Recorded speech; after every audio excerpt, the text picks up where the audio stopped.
عليكم ورحمة الله تعالى وبركاته. تحية لكل متابعي منى الجزائر، ونقول مرحبا لكل من التحق بالقناة. اليوم جبت لكم ماشي مخبز، هذا صابلي بتزيين مخبز. هذه الوصفة وصفة راقية وفي نفس الوقت اقتصادية.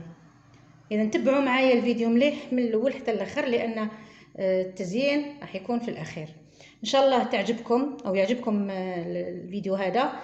دعموه بجيم حتى ينتشر اكثر، والاشتراك في القناة. اذا نبداو الوصفة على بركة الله.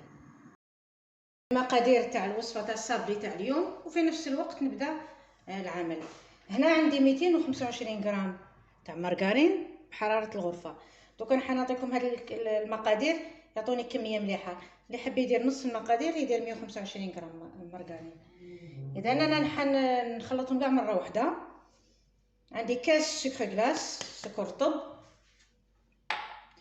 عندي حبه بيض وزوج صفار. اذا حبه بيض وزوج صفار. عندي نص كاس زيت،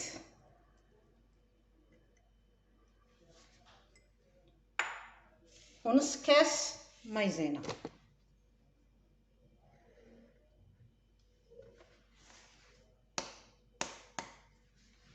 معذره. اذا نخلط هادوما شويه هكذا، ومن بعد نستعمل باش السكر والمايزينا ما يطيرش كي نستعمل الباتر هكذا. اللي تحب تكمل بالفوي هذا تكمل. انا باش نربح الوقت نستعمل فوي الكتريك، لان الصابلي ياخذ وقت ماشي في التشكيل تاعو، ياخذ وقت في التزيين. اذا نفضل نكمل بالباتور الكتريك او الفوي الكتريك، ومن بعد باش ما نديرش الحس نحبسو ومن بعد نعاود نكمل معاكم. نزيد الملح والفانيلا، قرصه تاع الملح تعطينا البنه، ندير توازن في البنه في الذوق، ونعاود نكمل كذلك الخلط تاعي والخليط اللي تحصلنا عليه. ونبداو دوك نزيدو في الفرينه بالتدريج.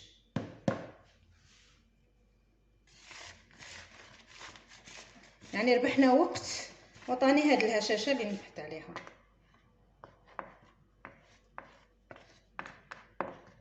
نبدا نزيد في الفرينه ونزيد الخميره في نفس الوقت.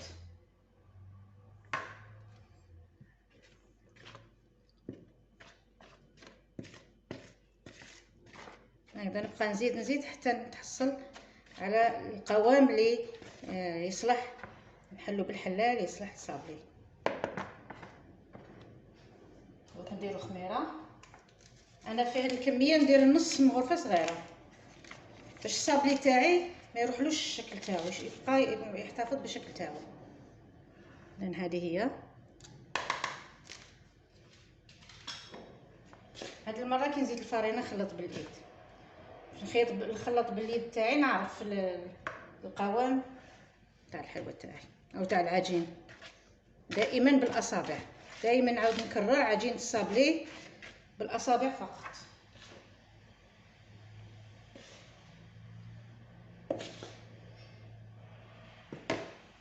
هكذا نقعد حتى نوصل للقوام اللي حبيته. العجينه اللي تحصلت عليها عجينه طريه وفي نفس الوقت ما تلصقش. واش نديرو درك؟ انا دائما نعتمد على هذا النوع تاع نيلا ولا الطفيفين. انا هادوما نعتمد على تاع عفوا اللي يجوا مع الاوراق تاع الديول. اذا نحتفظ بهم للصابلي. ولا بابي كويسون، اما بابي كويسون ولا هادوما يساعدوا في العمل. ندير هكذا باش نحطها في الفريجيدير. نحاول نبسطها باش من بعد تجيني سهله الخدمه. تاع الصابلي ارتاحت. دوك نبداو بالتشكيل تاعها. قلنا على الاقل لازم تقعد ربع ساعه في الفريجيدير. نبدا نحل فيها دوك. ومليحه هاد الطريقه لان نقدر ندور العجينه كيما نحب. نبقى نشوف مكان اذا كانت نساوي ولا لا او مستوي ولا لا. هذا تبان لي مليحه.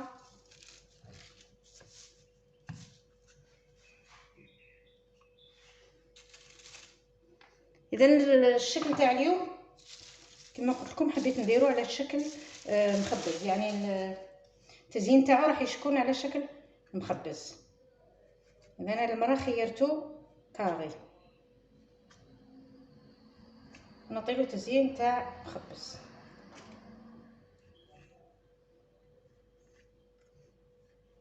لان كيما الكاطو بريسيج ولا صابلي بريسيج يعني راه في المناسبات السعيده مثلو مثل الحلويات تاع اللوز، يعني نوجدوه دائما في مناسباتنا السعيده. لاحظوا شويه خشنتو، يعني قلت لكم حنتعامل معاه يعني نخدمو كانني نخدم صابلي في مخبز او التزيين تاعو يكون في المخبز. لهذا قلت نفضل يكون شويه عالي. هذا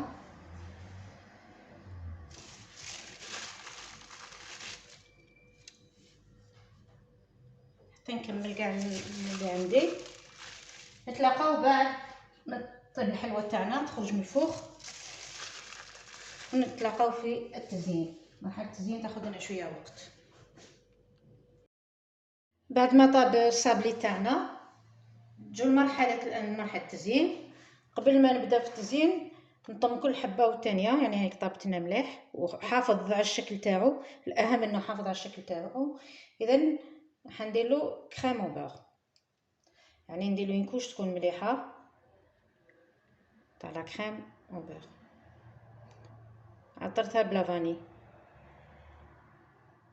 نحاول نديرها شويه عاليه.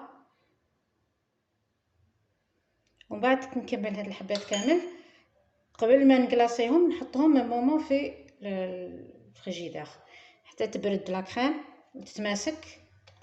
من بعد نعاودو نولو للكلاصاج. الكلاصاج اللي راح يكون بالشوكولا البيضاء هكذا حتى نكمل كامل الحبات اللي عندي. وهنا بالنسبه هنايا جمعتهم لا كريم او بور. هنا تجمعوا بوش حبيتو. كاين اللي ما يحبش لا كريم او بور تجي شويه ثقيله في الماكله، يدير بالمعجون يدير باي حاجه حب هكذا. ونخليهم نحطهم في فريجيدير يبردوا. من بعد نعاود نولي لهم الكلاصاج. بعد ما خليت الصابلي تاعي واحد ربع ساعه في الفريجيدير بردت لا كريم هذيك. دوك نبداو الكلاصاج والشوكولا. اذا عندنا كلاصاج الشوكولا البيضاء ان شاء الله هكذا تكون الصوره واضحه. انا طريقتي هذه، كل واحد عنده طريقه، تقدروا ديروا بالفرشيطه ولا اي طريقه اللي متعودين عليها. نحاول نغطي كاع الجوانب واللي زياده الفائض يحبط بيان سور هكذا. هذا اللي قلنا راح يكون التزيين تاعو على شكل صابلي عفوا على شكل مخبز. نحاول نغطي كلش ما خليش.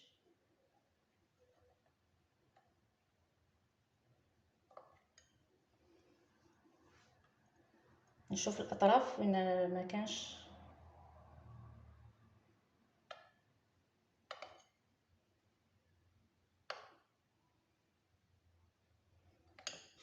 اذا هنا طول هالوقت المهم تخرج لنا خدمه بارفيت.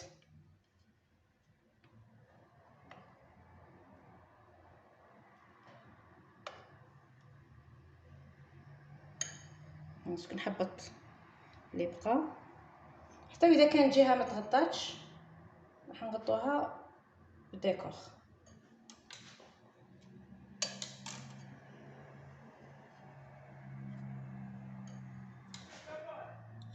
خليه يقطر مليح.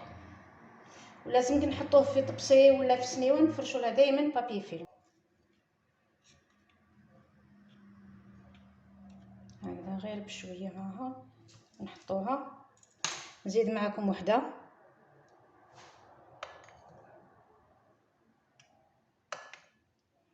نغطي كامل الجوانب.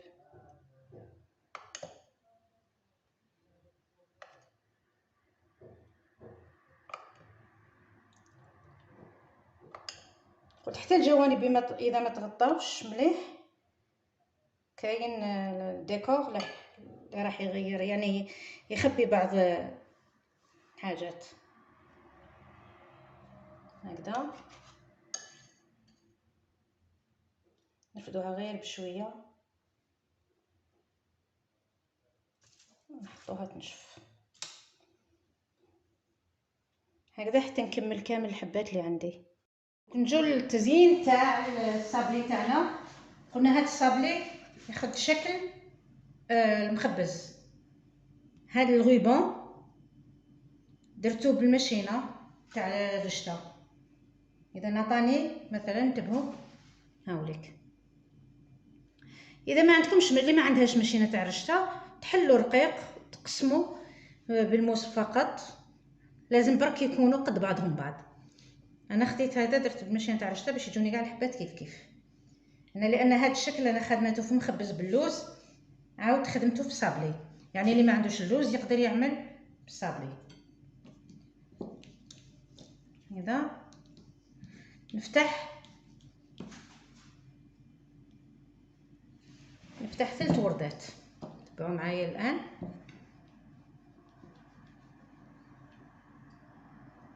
هكذا ما نحلهاش رقيقه ما نحلهاش خشينه، يعني على حساب ما توالم. 3 وردات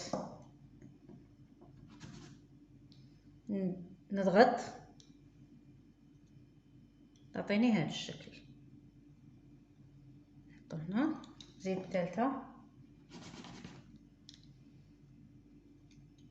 الثانيه والثالثه. قلت لكم هذا الشكل انا سبق لي خدمته مخبز واليوم درتو بصابلي، حاجه شابه يولي مناسبتنا السعيده. اذا واش ندير دركا؟ تبعوا معايا مليح. ناخذ هذا السيرو هكذا ونضغط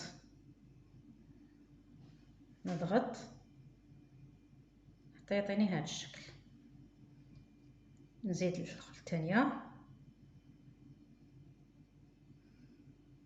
نضغط. هي من الافضل هادو ما يقعدوا ينشفوا، يعني ماشي تمتم نحطوهم، صح انا اللي ضيق الوقت نوريكم كيفاش، لكن اذا درتوهم خلوهم ينشفوا شويه يجوا ساهلين في الخدمه. ناخذ هنايا الحبه ندير في الوسط شويه جلوكوز، واللي عنده يعني حاضره الشوكولا البيضاء تاني تمليح، لان احنا قلاصيناها بالشوكولا البيضاء. ونحط هاد الحبيبات تاع هاد الوريدات بلوتو. انا قلت من الاحسن انهم ينشفوا شويه هكذا. تبعوا معايا مليح، قلت من الافضل انهم ينشفوا. هنا نديروا رقيقشات، هنا من الاحسن تكون الحبه نشفت او الوريده هذيك نشفت. في كل وحده نديروا عقاشه